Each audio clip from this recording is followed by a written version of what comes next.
Welcome back to another episode of the Black Liz Podcast. Today, we are thrilled to have Rachael Pioltini, a dedicated recovery and mental health advocate and a vibrant social media content creator. Since finding sobriety in 2017, Rachael has channeled her energy and passion into helping others by creating the Facebook page Addict with Purpose, which now inspires over 51,000 followers. Rachael's journey is not just about her recovery, but also about her mission to spread hope and empower those who are struggling. Join us as we dive into her story, explore the impact of her advocacy, and learn how she uses her platform to make a difference in the lives of thousands. This episode, along with a host of other inspiring stories, can be found at theblacklispodcast.com. Without further delay, Rachael Pioltini.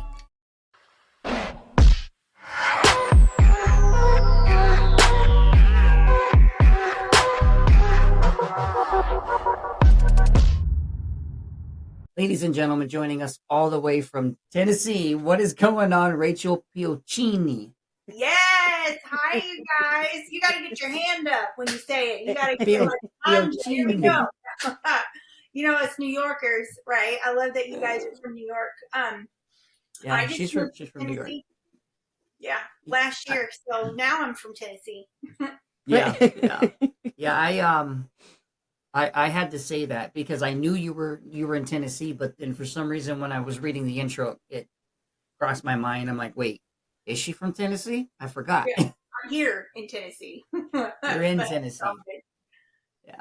Well, appreciate you coming on. We've obviously done some other stuff outside of this recording with Black Ash and whatnot. So it's cool that we're able to get you on to share your story and kind of just talk and go from there, you know? Yeah, happy to be here. I'm always happy to sit with another addict or two and talk about the blessings and share hope wherever I can, and hope that throughout this next little hour we get to spend with each other, we get to share some hope and give some inspiration to someone. So thank you guys just for an opportunity to do what we all do best, right? Yeah, absolutely. Sound Southern there? We all. You guys got snow over there yet? We don't get snow. I'm in Middle Tennessee, so like it's bizarre. I lived in New York, right? So I know what snow is. I've lived in Utah for 15 years off and on. So like I understand snow. And in Middle Tennessee, if there is a dusting of snow, like you don't leave your house for 2 days. It's insane. Kids don't go to school. Really? It's like if there's snow in the forecast, the whole grocery store gets emptied out the night before and everybody hunkers down. And they're just not equipped for it. So it's interesting here. I'm like, okay. Get it together. That's kind of like, that's how it was in Texas. Like, and not in like not where in the panhandle where it actually snows, but in like central Texas when I lived there. If it snows, like everything shuts down. Nobody knows what to do. Like it was in what was it, 2019? Was it 19 or 20 when that whole crap went down, and we lived there and we were stuck without power for like 4 or 5 days. We were without water for 9 days. It was the whole power grid went down, like everything. And unfortunately that was pretty bad. People died. There's multiple people that passed away, like in their homes and their cars, like that was a pretty freak thing. But if you got like any snow, they would just shut it down. Yeah. And it's funny. I remember like, we went to a motel down the road because they have a generator and we lost power, and we go and we check in and then they lose power. And I'm just like, oh my God. Awesome. So awful. That sucks. Yeah, it was interesting. We're like having to like charge our phones in the car, have the heater on in the car. Like, but that's the only way to get warm. It was like that for like 4 days. Oh, 4 days. It was insane. Everybody's sleeping with like 4 or 5 layers of clothing. Oh my God, that's awful. That's awful. Yeah. Anyway, so I don't know how the hell we got here, but I know. Yeah. Well, just so you know, Tennessee, Nashville got their second snowplow last year, and it was like this big thing. They like named it on the news, and that's why the whole place shuts down, because they have 2 snowplows. It's insane. But anyway, recovery. Nashville is interesting. Yeah. Well. It reminded me of the Snow Days movie. I didn't see that. Oh, the The with kid movie. with the big plow and stuff like that, and the kids are Yeah. all scared of him. Oh yeah, I'll Yeah, have to it's watch. like a Disney movie, like old Disney movie. Oh, that's funny. I thought I'd seen them all. I'll have to watch that because I love a good movie. Yeah. Yeah, So yeah. second snowplow is like cutting a ribbon on a nonprofit opening. Like, we got a snowplow. Let's name it on the news. It was bizarre. If you're from Nashville and you're listening, y'all remember that last year. I don't know his name. Oh Lord. Well, Dylan lives in Clarksville, right? I think he lives in, I don't our remember buddy where he lives in lived. Yeah, like Clarksville, Clarksville, wherever that Tennessee. tornado was. Yeah, that's up about 45 miles north of me. Yeah. So Yeah, I'm sure he knows about that. Yeah. So, getting back to the basics. Right. So, kind of tell us about how was your childhood growing up? Kind of how were things as a kid? What led to being an addict, and kind of go from there. Yeah, well, it's kind of sad because I don't remember much of my childhood. I blacked out a lot of it. I grew up in a home with an addict. My father, gratefully today, he's like 30, I don't know, he's like 32, 35 years sober. And I'm 44. And so the beginning part of my childhood, it was really dark. My dad had found recovery when he was about 18. But the program he was working was telling him, like, every night you get to reward yourself with a drink. Until my dad is an addict, they were like you could have one drink, and so he had one big old freaking drink every night. And so just being in a home from a recovering heroin addict to a recovering alcoholic to he got hurt in the army, and then he was a part of that big old opioid epidemic back in the whole Purdue day. And so my childhood was just that type of a household. My mom didn't know anything about drugs or alcohol. She never really drank. She drank once and didn't like the hangover and never drank again. I wish that was my problem. Right. Smoked a cigarette once, got sick, and was like, I'll never do that again. And I was like, how do we just not feel that way so we can keep doing it? So I grew up in a super, super dysfunctional family. I have 3 sisters. One sister was born in a wheelchair with spina bifida. Well, she wasn't born in a wheelchair, but she was born disabled, paralyzed from the waist down. I have another sister, so she's 3 years older and 6 years older. We were living in New York, and she was dating like the neighborhood drug dealer, like the bad boy of the neighborhood. And my dad was really scared, and he didn't want her to go down the same path that he had found recovery from. And our junior high school had gotten metal detectors in it, and they were like, we got to get out of Queens. And we moved to Utah, which I learned, my parents were running from their problems. And throughout my whole entire life, I have learned as a 44-year-old woman, you cannot run from your problems. And my parents experienced that too. My sister stayed the same kind of hippie granola that she was, stayed into kind of doing drugs. She's battled recovery addiction and recovery back and forth my whole life that I can remember. When I moved to Utah, like, we were straight up Queens girls in the 90s. And so if you can imagine what we were like, moving to Utah, everybody made fun of us. Our accents were like ridiculous. I'm like, Ma, where's the coffee at, Ma? Ma, give me some water. Let's walk the dog, quarter, like straight up Queens girls. And they tormented us. I used to practice, like literally practicing dog, walk the dog, get some water, and like trying to speak differently because everybody just laughed at me all the time. Because now I know as an adult, they just loved it. Everybody loves a strong New York accent, but it's like a 12-year-old when they ask you to stand up in a classroom and the whole class is laughing, including the teacher. It's like traumatizing.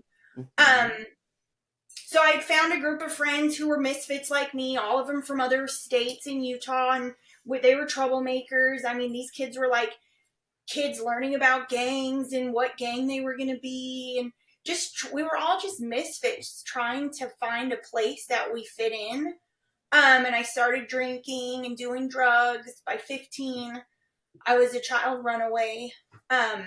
My dad didn't want me to party.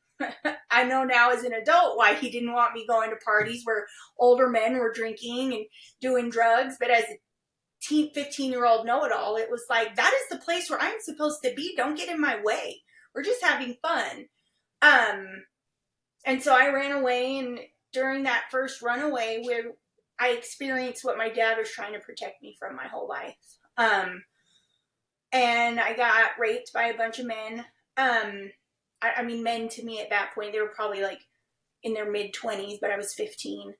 And I didn't want to go home because it was like, how do you go home and say I ran away, but now I have to, like, this was like my first experience, was multiple men taking advantage of me. So long story short, I tried to get a hold of my mom a couple weeks later, wanted to see her. We went out to lunch, and the lunch that they took me to was in the cafeteria of my first rehab. And so I started, I got introduced to the treatment world at 15, and that was my whole high school. It was going in and out. I didn't understand the world. But all high school, it was like, Rachel was in rehab for 6 months. Rachel was out of rehab for 6 months. Rachel was back in rehab for 6 months. Because I didn't understand why I couldn't hang out with the friends and why I couldn't just drink and what was wrong with just smoking some pot. And that was like the beginning of my real career of using, because it didn't stop there. I mean, I learned a lot of really good tools in that program, which I think probably helped me throughout my years. But I definitely, like, when they say you need to be ready to quit, at 15, I was just experimenting and being introduced to this world of partying, and I liked it. Like, I loved partying, and I was okay with the consequences. Huh? You were just getting started. I was. And every relapse I've ever had was getting restarted all over again, and it was like going into this whole new phase. And back then it was fun. There was definitely traumatic experiences, but I wasn't like putting the pieces together. Go out with a bunch of dudes getting drunk. What's going to happen to you? Oh, that's not why this happened. Let's just go out and do it again. And it was like this repeat cycle over and over again. I got introduced to hard drugs. Like, I loved ecstasy and started doing it. I moved to LA in 1997. And I was working in the movie industry, so I worked on a lot of really cool movie sets, and I got into doing what people on movie sets do. Like, they all wanted to go party afterwards and drink, and they were all doing coke or doing something, so I was doing it with them.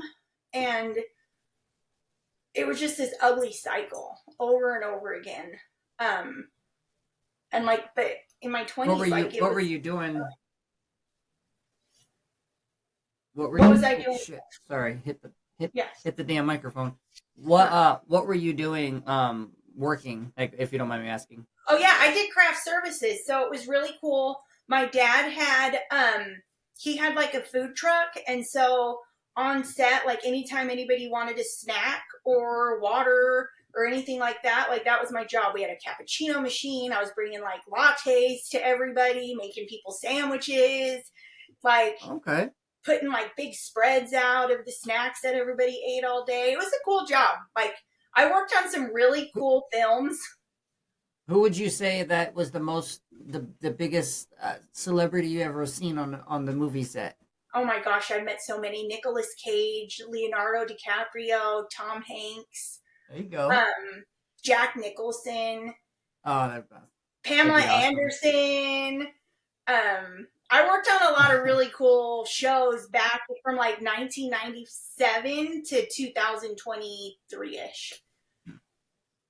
So that was fun. Yeah, I got it's interesting. Definitely that it's hard. It's crazy to think of, like, that's the movie world. You know, everybody goes to parties and then there's trays of Coke and this, that, and the third, and it's yeah. Yeah. Oh no, it was wild because everybody was making money. I mean, I was making $26 an hour plus, and this is in, like, I'm 19, plus 40 hours of double time at like 26 times 2. Like, I was making like $50 an hour. for 40 hours a week. So like I literally had all this money. I didn't know what spending like savings was. It was like, oh, hey, Michelle, you want to go out? I'll go buy everybody clothes. I'll buy the limo for tonight. Like if I only knew how important it was to save money. If I only knew. But like totally blew through it. And it was hard because my dad knew I was coming in off all-nighters and I was ridiculous. I was always late and he was my dad and he was like trying to protect me and be a boss. He was just trying to be a dad. And so like we were a total show. We were always fighting. And of course it was my dad, the bad guy, not me, the irresponsible 20-year-old coming to work 2 hours late. And that was crazy. And we moved back to New York right after 9/11. I mean, I remember we were on a TV set of VIP with Pamela Anderson, and we watched the World Trade Towers go down in the medic's office. Like, it was just the most wild experience. We all had a crazy experience, I'm sure, then, but I remember the medic saying, "You guys are from New York. Something just happened." And then we watched the news and LA became a ghost town. And we moved back to New York then, which I don't know. I guess I don't remember. What year was 9/11? 2001? 9/11 was in 2001. Yeah. Yeah. So we moved back to New York then. And at that point I was like drinking ridiculous. I had dabbled in the drugs and was like doing the coke to be able to drive home safe. But ecstasy was like my party drug, and who doesn't love ecstasy? We'll just leave it. I never tried it, so I couldn't tell you. I'm like, don't, but it's the same thing as eating a bunch of meth. So if you ever ate meth, you know what ecstasy feels like. never done meth either. Don't that do that. My thing. Promise you. Don't do that either. I promise you, don't do drugs. They are bad. Yes, they are. We're living proof. Yeah. And the worst, like those, I was still like a functioning addict then. And I had gone back to New York with this dream of going to hair school in Manhattan.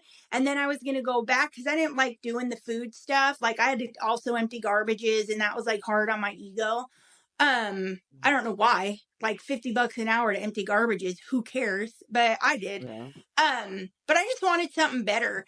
So we moved to New York and I was in hair school and I experienced my first like blow to where my addiction was taking me. Cause again, I was doing all-nighters. I'm 22 years old in New York City.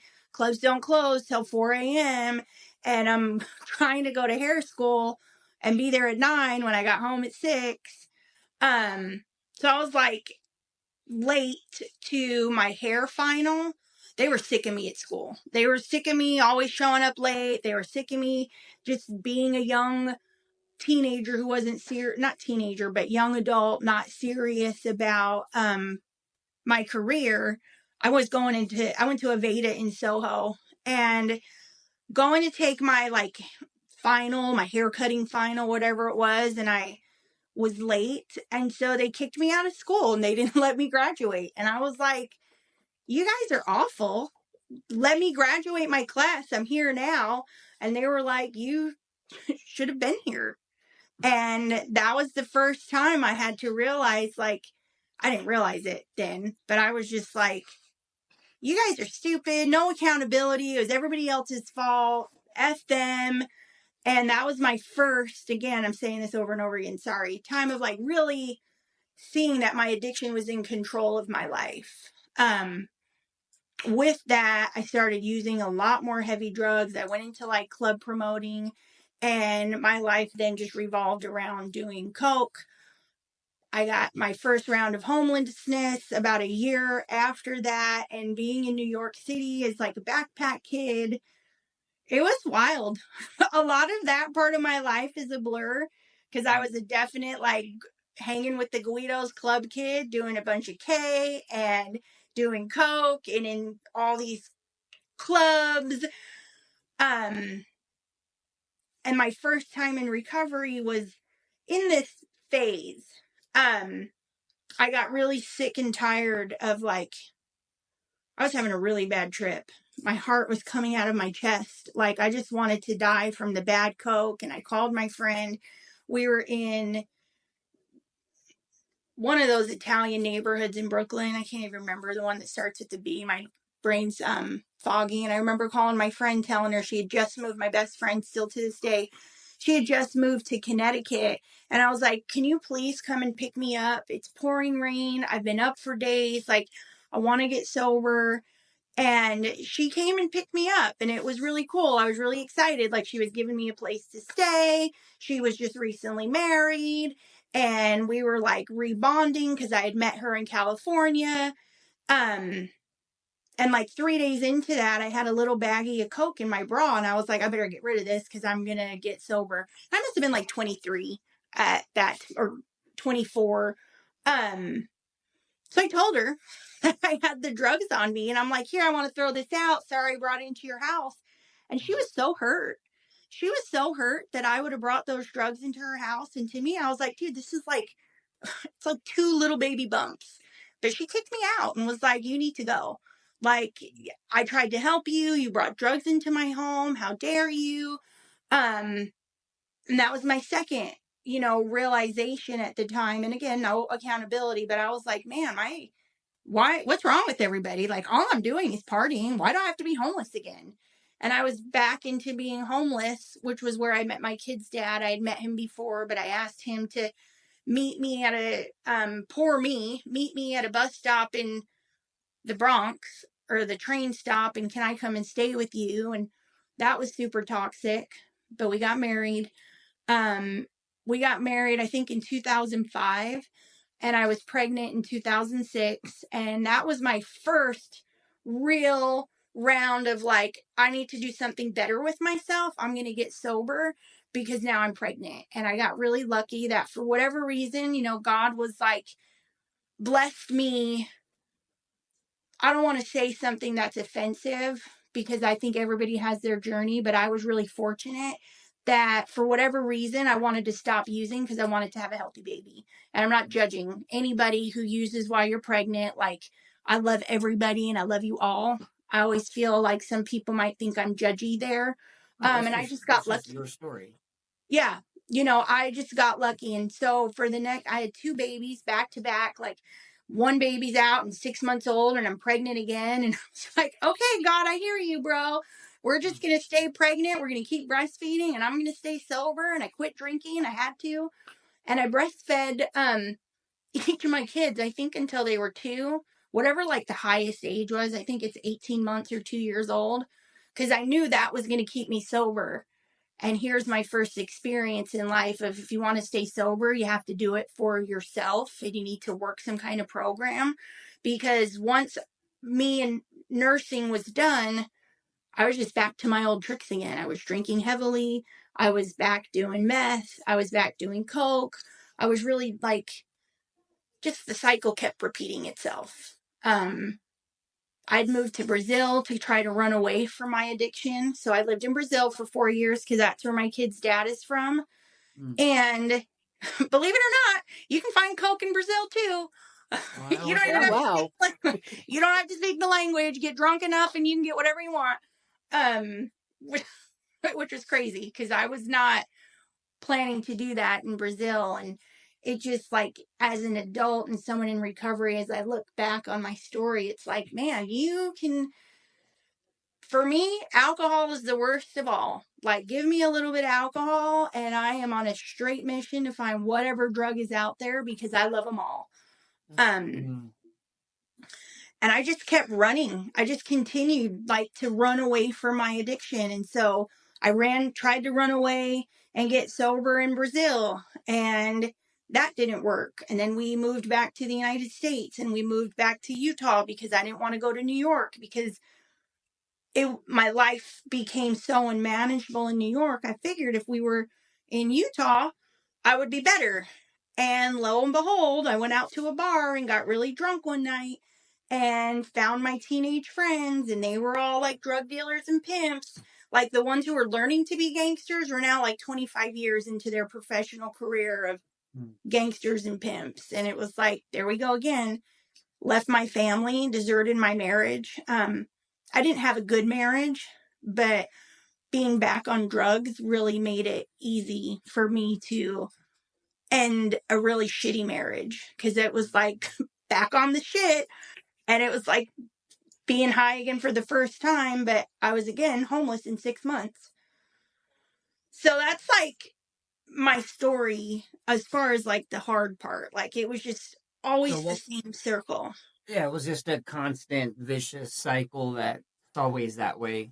I mean, I think anybody that shares their story, it's always the same. The circumstances are different, but it's always the same. You know, you wake up, Right. you chase your high, you get high, you go to sleep, you just do it all over again. Yeah. So what got to the point where enough was enough? What was that turning point?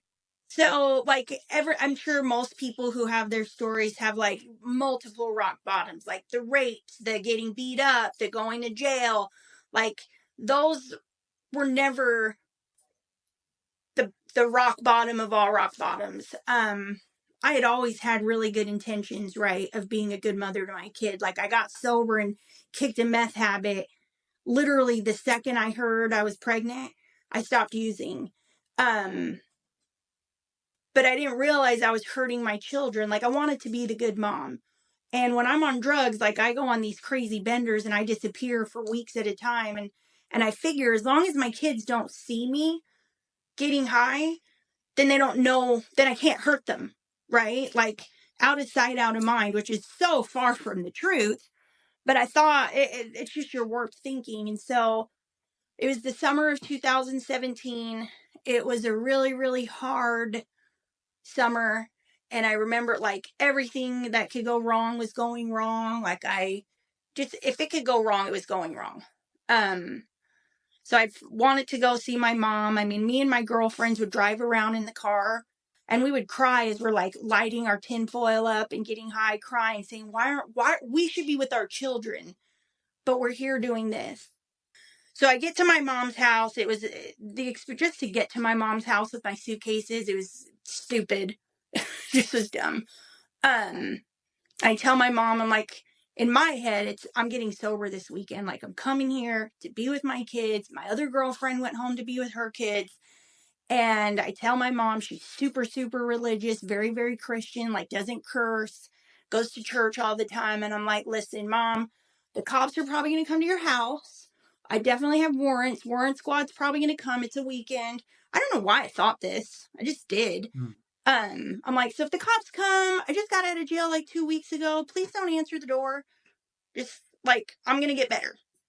And I passed out from this from 20 years of using drugs, right, on her couch. And I stayed in the same position. And I show this picture every once in a while, usually just on my recovery birthday, of me just passed out on the couch. My kids were 5 and 7 at that time, literally sitting on top of me, playing with their little, what are those little baby toys? They're just playing with their toys for 3 days. And they were just so happy that I was finally there, that I'm literally comatose, haven't moved, and they're sitting on top of me. And I remember hearing the doorbell ring and my little girl saying, Mommy's here. Yeah, let me get her. And I'm like, what on earth is happening? Who's here to see me? And I open my eyes and it's the freaking cops. And I'm just like, oh, dude. No, like, I'm not trying to go to jail. And I have this paraphernalia in my bra because, like, if you are a tinfoil or a drug user, you know, like, never throw that used up, washed on, resurfaced foil, because there might be something in there, you know, 7 times. For an emergency. Right. And, like, I already had the emergency 7 times. Like, you know, I already cleaned out my straw and I already whatever, but it's all in my bra. So I'm trying to be slick and I'm trying to like go to the bathroom and lean down and throw it out. And the cop was like, we're getting you. You got your shit in the toilet now. And I'm like, why did I even do that? Like, stupid. So the straw, like my final rock bottom was getting arrested in front of my kids. You know, they had never been a part of my chaos and trauma. I mean, they were definitely a part of it, but they were never like that. And that was it. I had many different small attempts in between there of trying to get sober, but it was like, funny story. We're in the car and I'm telling the cop, like, listen, I will do whatever you need me to do, whatever you want. Just don't take me to jail, please. He looks at me. He's like, I'm not that kind of cop. We don't do that. And I'm like, oh my God, you think I wanted to do that? I'm just saying I'll go to rehab, bro. All I'm saying is I want to go to rehab. Don't give me one of them charges. Laughing because I'm like begging him, telling him, Yeah. take me to, my head is take me to detox, take me to a program, put me in a psych ward, get me away and free from myself. And he's like thinking I just want sexual favors, which is a thing. Not knocking anybody. I hung out with escorts and strippers my whole life. But I just thought that was really funny. And that was it. I went into jail that day and I did my 30 days and I got saved in there. I found Jesus. I found God. I went to, you always go to programs if you're in jail, like anything to get you out of your cell and to interact with people that is not playing cards or doing laps around a freaking table. At least I like to do. But this time was different. It was like I stayed in my room. I read my Bible. I did Bible study classes. I did all the AA and NA classes. I was like, I am not making friends with any of you guys. Y'all are bitches. I'm going to freaking get sober. And I did. But this time was different. Like my mom, she knew, God told her that this time and this happening in front of my kids, that something was going to be different. And my same best friend that I talked about from Connecticut was telling my mom, she was like, I don't think you should let Rachael home. I don't think she's going to be better. And my dad was like, she can't come in my house. Everybody was like, she's too far gone, but they were wrong. I have COPD. I can't breathe. Oh, you're okay. Sorry. You gotta take a breath. I know. I told you I could talk. They were wrong. So, you proved them all wrong at that point. Yeah. And I did. And, that was my last experience of getting high. It was the last time I walked inside a jail cell. I completed probation. I freaking got into advocacy work. I got into about 5 months into my recovery is when I got onto a bunch of, at the time, really big recovery pages, and I was sharing my story, and I started helping get people into treatment all over the world. Like, people were asking me in England, how do we get into programs in Australia? And all these cool things were happening, and it was like, all I have to do is be me and be sober, and I could help people. Which is when my advocacy work really, really kind of went into tenfold. I did that for about a year because I was still really scared of myself and scared to go out and be in the real world. So I'd gotten work from home jobs. I also didn't want to leave my kids. I just wanted to spend every moment I could with them. So I had started a chapter called, I don't know if you guys have heard of Young People in Recovery. No. It's a cool nationwide nonprofit. They do a lot of cool advocacy work and do a lot of workshops, bringing them into programs, stuff with drug court. So I started a chapter doing that. And then I was like, oh my goodness, this is really cool. Like, I'm a leader in my community.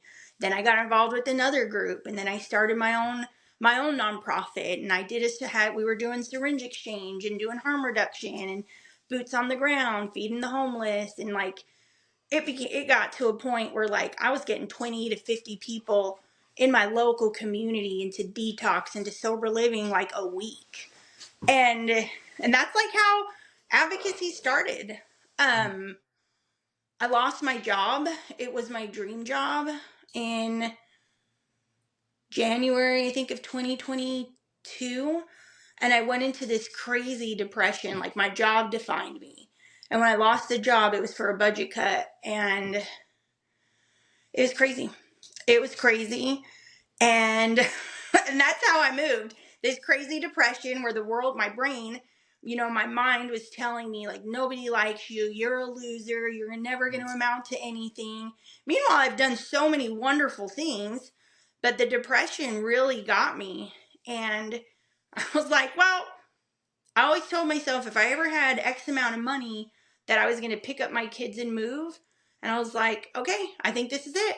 And then last summer, July May of 2022, we moved back to New York.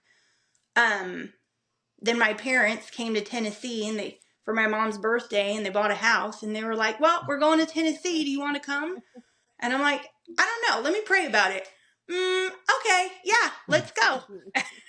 And I moved my kids twice all over, all within like that small, short period of time. And now I have this great job. And that's when I started the Addicts with Purpose page. I wanted to document my journey from leaving Utah and this big, huge community that I had built in reputation. And the depression was like, let's start over. So I'm just going to document my journey. I don't know what it's going to be. It is all on faith, and let's like have this new spiritual connection.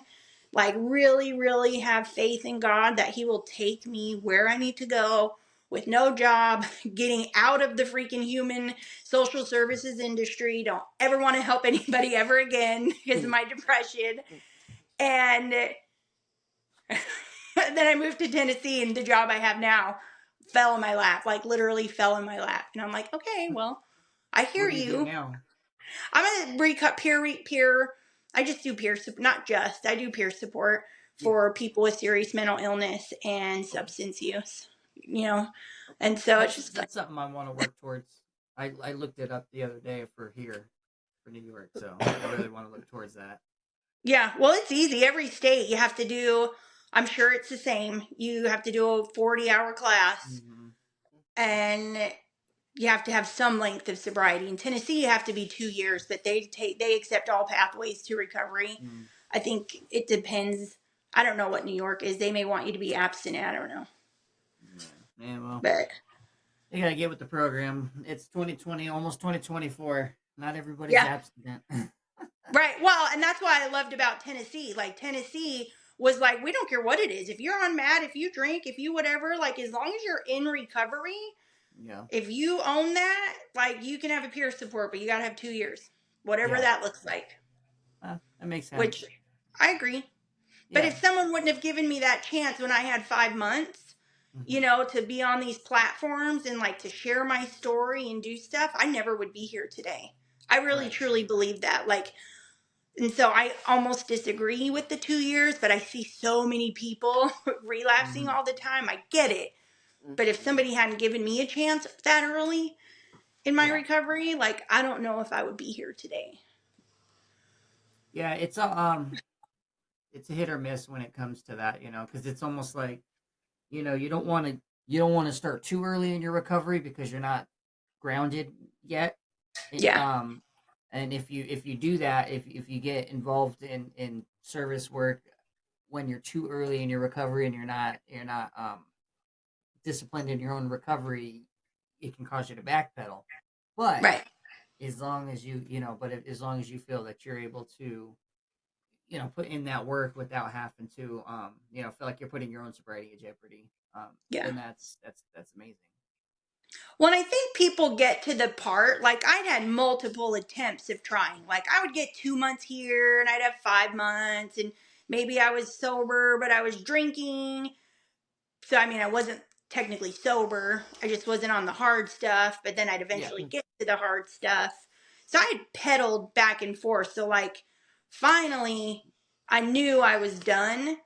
And so I think that's why it worked. Like I think everybody who like starts to really get long-term sobriety, you finally get to that part of when you're done and you know it. Yeah. The other times it's like, well, I'm going to try it, but I'm still going to hang out at the trap. I'm still going to hang out with the friends. I'm still going to steal a little bit. I'm not going to change all my behaviors. And so it's like you eventually kind of get it. Hopefully you don't have to go through as many failed attempts as I did. It is. It's a different level of commitment, and you're aware of that, when you decide to put your foot down. Yeah, like you hear in the rooms all the time when people will share, like, how'd you do it? And they're like, I became willing to do whatever it takes. And that's what this recovery was. It was like sitting in that jail cell, really thinking about what are all the things that kept bringing me back and what am I willing to do? And it was like at that point, it doesn't matter. I'm willing to do whatever it takes. If I need to go sit in my mom's basement chained to a chair, I would have done that. because I was so desperate to finally like be free. I got lucky because I feel like I got saved and delivered, like the obsession was finally gone, because throughout, let's say 2005 to 2017, every time I tried to get sober, I could taste the drugs. Like I would be sober for like 3 or 4 months, but I could like literally taste the coke in the back of my mouth, the taste of the meth in my, like the thoughts and the obsession was still so there.